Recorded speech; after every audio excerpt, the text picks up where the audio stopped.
Arlington police, meanwhile, investigating allegations of abuse and neglect at a number of unlicensed group care homes.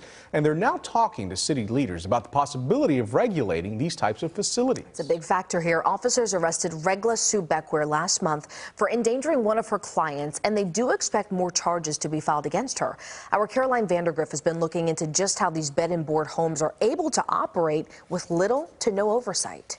From a disabled woman police found lying in her own filth to a resident claiming he was being poisoned. Court documents paint a gruesome picture about what was allegedly going on at 5 unlicensed bed and board homes in Tarrant County, run by Regla Sue Beckware. It's disturbing that people like this can get away with it for so long. Chris Devendorf says his brother, Stephen Kelly Pankratz, was referred to one of Beckware's homes after a hospital stay for sepsis. He died there. I think the system failed my brother. Devendorf was shocked to find out these board homes don't have to register with the state or meet any licensing requirements as long as they have less than 4 residents.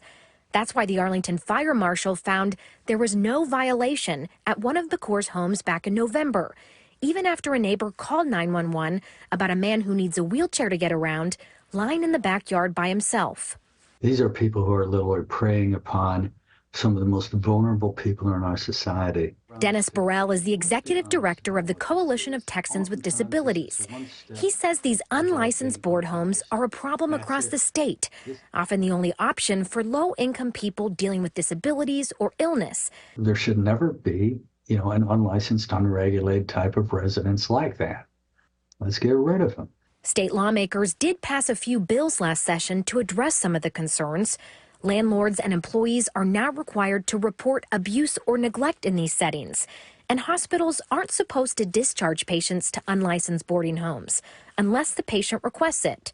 Devendorf wants to see stricter guidelines, too. And getting them the care that they deserve. In Tarrant County, Caroline Vandergriff, CBS News, Texas.